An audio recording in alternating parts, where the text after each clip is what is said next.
Hello, everyone. Welcome to the show. I'm very excited to be joined today by Michael Stolarczyk, who works in global account management with Hapag-Lloyd with 250 modern ships, 14,100 employees, 401 offices, and operations in 135 countries. You might have heard of this company before. How are you doing today, Michael? Well, I'm doing really well, Andy. It's great to be able to join you and kick around a couple of ideas and collaborate a little bit. So thanks for having me, and I hope it's a good session from your perspective. Absolutely. I was really looking forward to having you on the show with me. Just to kick things off, I want to give a special shout out to our sponsor, CyberFuels. If you're interested in reducing your fuel spend by 26 to 95 cents per gallon of diesel, along with less emissions at combustion and less repairs and maintenance, please be sure and click on that link below. So Michael and I had the chance to talk offline about some trends and some things happening in the shipping world. And I was excited to have him on the show today. We're going to talk about advantages of key relationships in global shipping. Can you tell us about how did you get involved in the supply chain industry and what do you do today? Well, will do. So, Andy, I've been in and out of the industry now for it's about 35 years, and it started pretty interestingly in New York. I actually back in 1988 wrote Ted Ruley, who was the president of AP Moller Maersk in the Americas at the time, a letter and asked him for a job. Told him I didn't know anything about the steamship industry, didn't know anything about global logistics and supply chain, but that I give him 100%, 100% of the time, and I think that resonated with him because about a day later I got a phone call back, and they sent me down to Cincinnati. I took a couple of tests, the Wonderlic and the PI, and then they sent me over to the trade center, and I interviewed full day, 6 to 8 people, and started with the Maersk organization in July of 1988. So I was with them for 17 years. Switched over to and got to work in the United States, Hong Kong, and China, and then spent 5 years in Prague as well, running all of Mr. Moller's business activities over there in the Czech Republic and Slovakia. And then switched over to DHL, and then from there had kind of a broad-based experience, not only in the States, running a barge company, running a 3PL, and also being running a small, as the CEO of a small port authority up in Toledo, Ohio as well. And it's been very, very fortunate. Got to also move over and work a couple of years in Hanoi, Vietnam with Microsoft when they purchased Nokia and built a bunch of phones and shipped a bunch of phones over there, and came back and to the United States in 2016 and put down stakes here in Atlanta. And then just last month, received a really nice opportunity in discussion with the new president here in the Americas, Stuart Sandlin, to join Hapag in their new HQ, which they moved down from New Jersey. So back in my old world, and very excited about it. Great organization, culturally, historically, operationally, and I think they really kind of align with some of the culture specifics that we may talk about today. And my mantra over the last 25 years is create a culture, empower the leaders within that culture, and then share the success. And that's very aligned with what we do here at Hapag and what we do for our clients.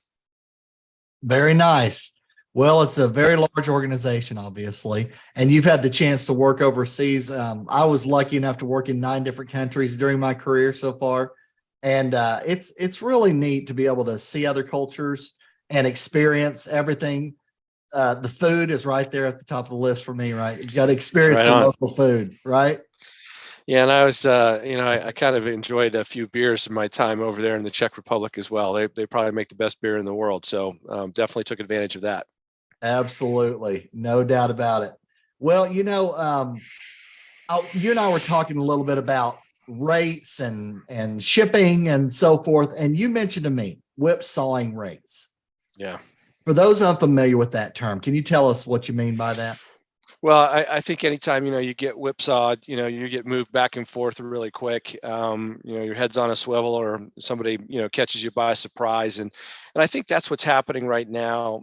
Obviously post COVID, after the rates had skyrocketed, we're back into that intention economy. And when I say intention economy, and that was quote, that name was created by a gentleman by the name of Doc Searles, who I've known for quite a few years, and his a book that he called The Intention Economy. And that's when, nowadays we're in such control of everything via our phone, via the moment. And it used to be back when we started in the industry, and you had 72 hours to answer a telex or a fax. Now you don't have 72 seconds, Right. um, Right. and that really has created a lot of pressure on supply chains that have been fractured for a variety of reasons, pre and post COVID. And I kind of like to say that, they are all these nodes and modes and loads and how they flowed, and now how they've slowed down, based on this consistent change. And it has been a very difficult time. So what you have to do is you have to create a very proactive, a very fluid interaction with your clients. And because the rates in the international market are changing on a weekly, sometimes daily basis. And we have some large customers that are commodity based, or those pennies on the dollar make or break one of those shipments. And so we have to be very aware about that. So we have to be listening and proactively attacking issues on an hour day-to-day basis with our clients. And that's kind of the whipsaw effect. Right. Right. Absolutely. It sounds more like reactionary and quick and not really strategic. Right. Right. Right. And I think what's interesting to that is, one of the tenets or pillars that we're trying to convey with our clients and internal to Hapag Lloyd is that, we're providing solutions, not just answers. Right. Get away from that transactional business.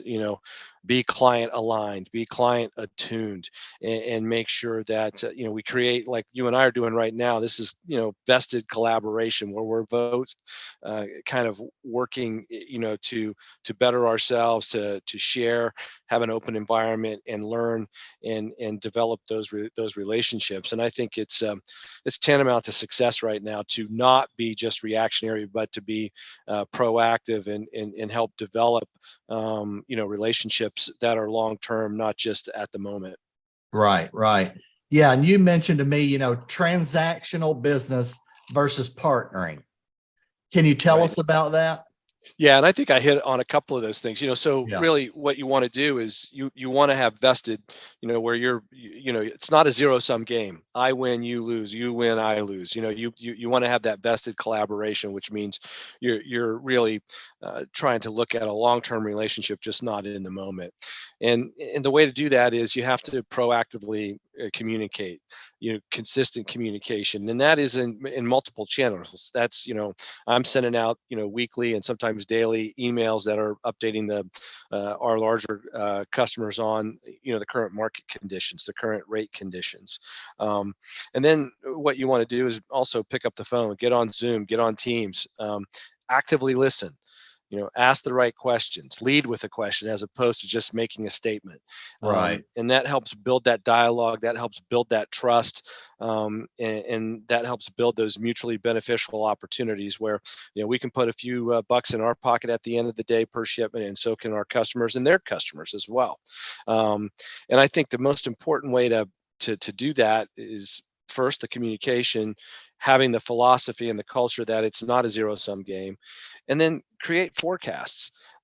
Make sure that on a monthly or quarterly basis you're looking at forecasts that are not only related to a particular client, but their commodity base, their corridors, all of the different customers that they may have. So you get that forecast.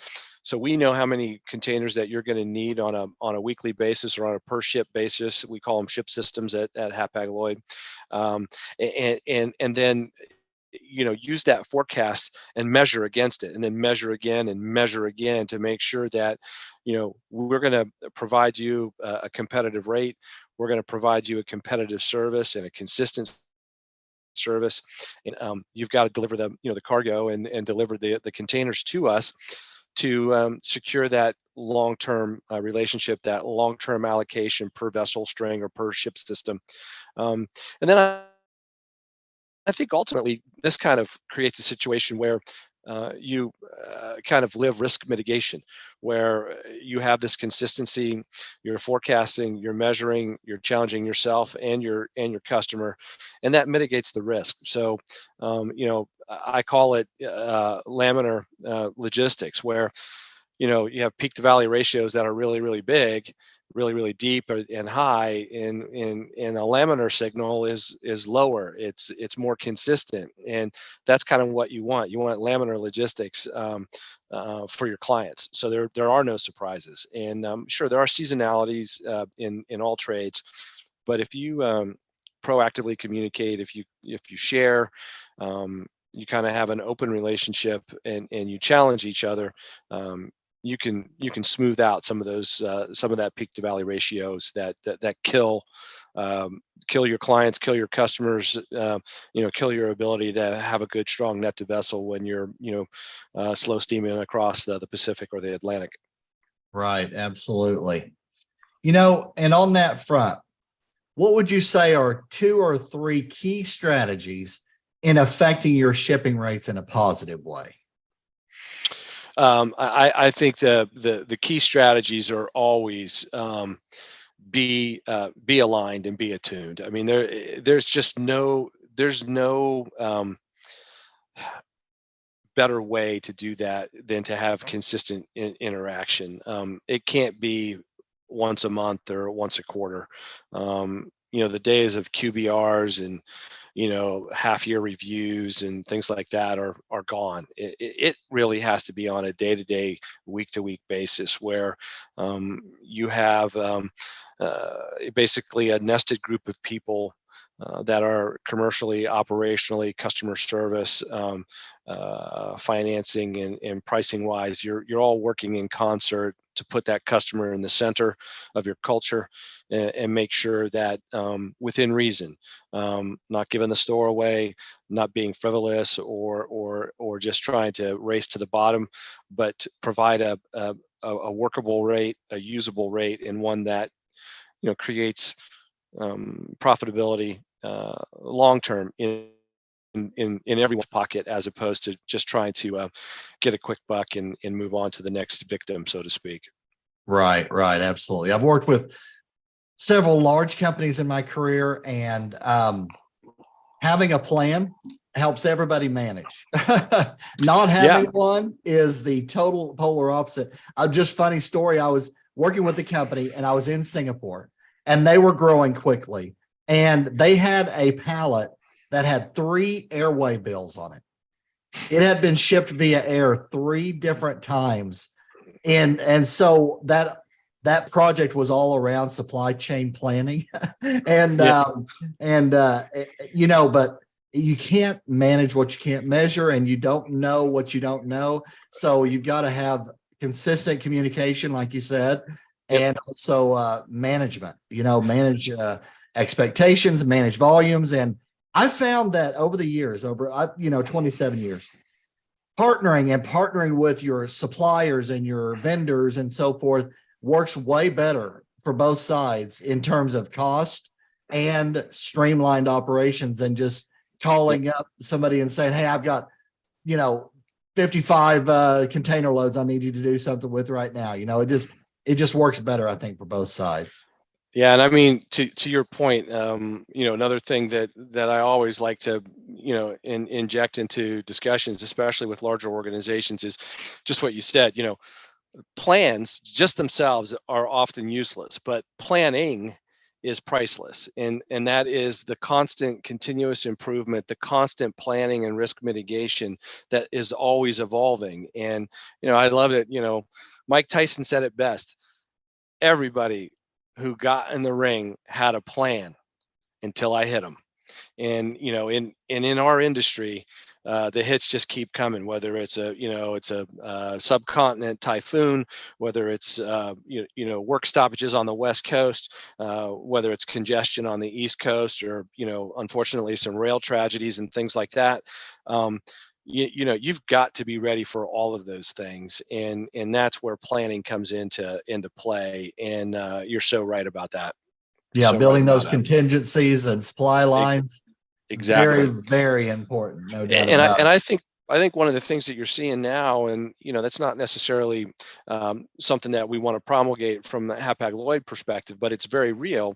Is we're starting to outsource in our own backyard again, and I think that's great. And hopefully, we're going to have more exports, and those exports are going to be more than just commodity-based things. They're going to be stuff that's manufactured here, and it feels really good to see some of the Rust Belt states really starting to develop great supply chains, great production facilities, fabrication facilities, and all the development that's going on in the South and in the Midwest now is really good, is really music to everyone's ears. And I think is going to help us out be a much more viable option to make things again here in the United States. Right, absolutely. I hear and see more of that happening. So I'm a big fan of that. For sure. And what are the best ways for people to connect with you? Well, I think I'm, the good news is with a last name like mine, if you can type it out correctly, which is not always a given, and I mess it up all the time, you can pretty much find me. I'm on LinkedIn, I'm on Twitter. I've kind of embraced a new social network called Blue Sky Social. It's some of the former Twitter engineers that have moved on and created kind of an alternative to Twitter. And it's called Blue Sky Social. If somebody sees that and they like it and they want to join, I have some introductory codes that I can share with a few people to get them to join. And then send me an email to michael.stolarczyk@hlag.com. It's another easy way to find me. But my personal address is on LinkedIn, and so is my phone number. And I'm open that way. I'm a 24/7 open source kind of guy. So love to have these kind of conversations. I learn things. And when you share and you give, you get good stuff in return. And that's why I really enjoy when I have an opportunity to sit down with somebody like yourself, Andy, to just cut up some things and talk about a few things and share some info. So I really enjoyed this. I know it was kind of quick, and hopefully we hit on the points that you had anticipated. Absolutely. I know we've got a lot of shipping people in our network, right? I think Yep. we counted the other day, we have about 50,000 plus social media connections. And we're always trying to bring news and insights, and I love having these conversations and bringing strategy and insights like this to our audience. So I want to say thanks again for coming on the show today. It was great discussing these topics with you.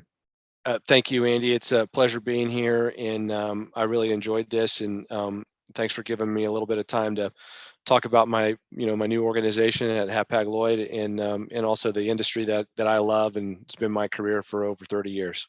Absolutely. Well, I really appreciate you coming on. That's going to do it for the show today. Thanks for listening or watching, everyone, and we will see you again soon. Take care, everybody. Take care now.